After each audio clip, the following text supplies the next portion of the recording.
osoo lubbuun isaa hin darbiin osoo rakkoo keessa jiru san akkamitti furuu fi dandeenya yoo nuti garee guddaa wayii ijaarrannee akkasitti yoo kan oliinaa deemnu ta'e malee nama dhuunfaadhaan fiigee nam tokkollee wanni gochuu hin danda'u.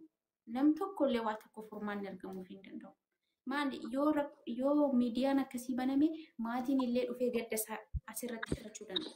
Maatiin illee rakkoo ilmoo ofii dhufanii asirratti himachuu danda'u. Garuu anatti yoo himan maatiin ani kophaa kiyyaasitti maatii tokko fidee dhufe maaliin godha? Waa takka. Muniir kophaa isaa maal godha? Waa takka. Wanni hundumtuu uummata waliin tolaa jechuudha. Ilaa asirratti boone maal jechi keenya shaggaadha. Miidiyaa guddaan isaa tiktaakiin ijaarratanii shaggaadha. Omaa rakkina nuumu waan shaggaadha. Gin maaltu jira seeti? Ijoolleen tiktaakiin fayyadamne hedduutu jira. Amma nuni wal ijaaraa gaafa jennu fakkiidhaan nuni guruupii kireet godha. Guruupii suni guruupii imooti. Warri waatsappii hin qabne iyyuu hin jiran laal. Waatsappii godhanyaan ijoollee hedduun waatsappii hin qaban. Lakkoofsa Itoophiyaatiin fayyadamanii waa'ee fa'aa qofa kennamaafi seemkaardiin hin bitamuufi. Mami isaan imo ni qabu miti. Garuu yoo imo qabaatan ati sagalee intala takkaa yookaan immoo rakkoo intala takkaa yoo dhageesse yoo dhuftee garee guddaa kanarratti dubbatte oggasuma uummanni waliin ga'a. Oggasuma isuma jenne bar nus isuma jenne laal keessan ol ijaaraniiti fakkiidhaaf amma micayyoon tuni nun nama 50 jira. Borofaayilii micayyoo tanaa godhataniiti dhufanii jalatti sii barreessu. Laal dhufanii amma si jalatti ofiin boonee namni tokko si barreessu waliin galchitu. Garuu uummanni kun dhufee lakkoofsa tokko wayin dammoo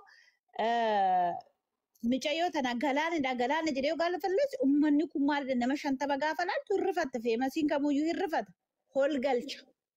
Si galee hoo achitti ni ijaarramanii ijoolleen tiktaakiin arganii ni jiru. Ijoolleen tokkoffaa nuuni itti yaanneeti kan himoo goone maaliif seem kaardii biyyaatiif fayyadamanii waa'ee fa'aa qofa. Namni seem kaardii hin qabne waatsappii teelegiraama banachuu hin danda'u akkuma beektan. Rakkina san hunda laallati jechuudha kan dhagnee imoot kireet goone. Amma miidiyaan akkasiitis tiktaakiin yoo baname hunduu folooraa godhuu beeksisa itti baafnee hin goone inni isa kanas nan daggafa. Garuu tiktaakiin qofaa miti achitti ilaaluun ijaaranii ka'aniiti achitti voisiin ergitii lookeeshinii ishiin ergatti rakkina akkanaa darara akkanaa achi keessa namni itti tolu. Laalaan nuuni nama 50 nama 25 immoo nama 15 bichaadha kan tiktookii fayyadamu hin qaban laal. Namni kun hundi jechuudha. Tiktaakii hin qaban. Nutu dhufeetoo fakkeenya haati micayyoo tana kan fidde shawaayyeen tun fira taateet argamte boodarra jechuudha. Garuu micayyoo tana kan fidde shawaayyee jedhamte tiktaakii fayyadamtu ishiin. Tiktaakii achi keessa himoo san keessa eenyutu fide asitti fide anaa fi ijoollee kaanii jechuudha. Kana malee yaada kee gaariidha. Garuu walitti qabamuu gara keessoo gara himoo kana. Waasabbii ijoollee hedduun hin qaban. Kana sirriitti xannaanneeti jechuudha nuni itti fufaa jirri kun. Mee takka carraa naa kennaa asirratti. Akki haati siinqee jette absoluutili dhugaadha.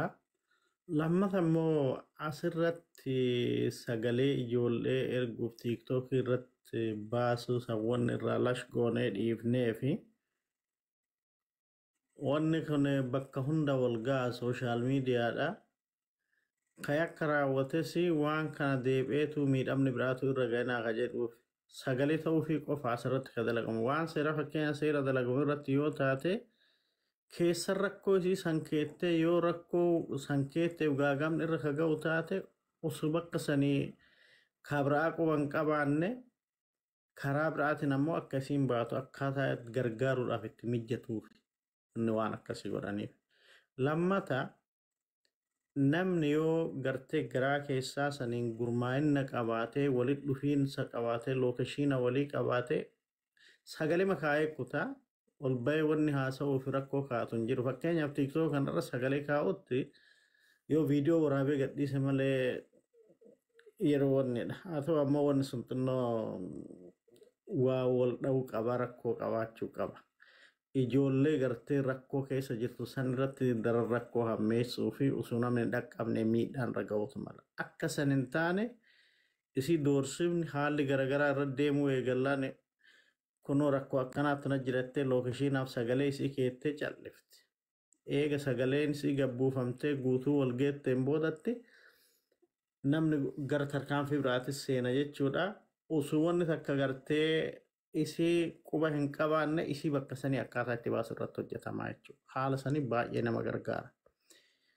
Lammata immoo maqaa hedduu asirratti harriftee keettee kaatee yeroo hundaa sagalee inni kaa'e maal akka kaa'ee deeme arguu hin dandeettu. Viidiyoo hunda isaatu sheer wal jalaa godhaa yoo fedhee warri gartee waan kana harka kana waan kana dalagaa jiru dalaysiisaa jiru riippoortii godhee cufsiisatti tiiktookis irratti. Wanni sun guutuun diikaarti taate. Haala akkasiisanii gartee yoo keessan akkasitti dalagan irra baay'ee gaariidha. Asirratti wanni dhufamuuf marii yaada wal dabarfachuu ka sagalee ta'amuuf sagalee ta'udha. Keessaanis gubbaanis hojjetaa deemuuf akka itti mijatuuf akkasi.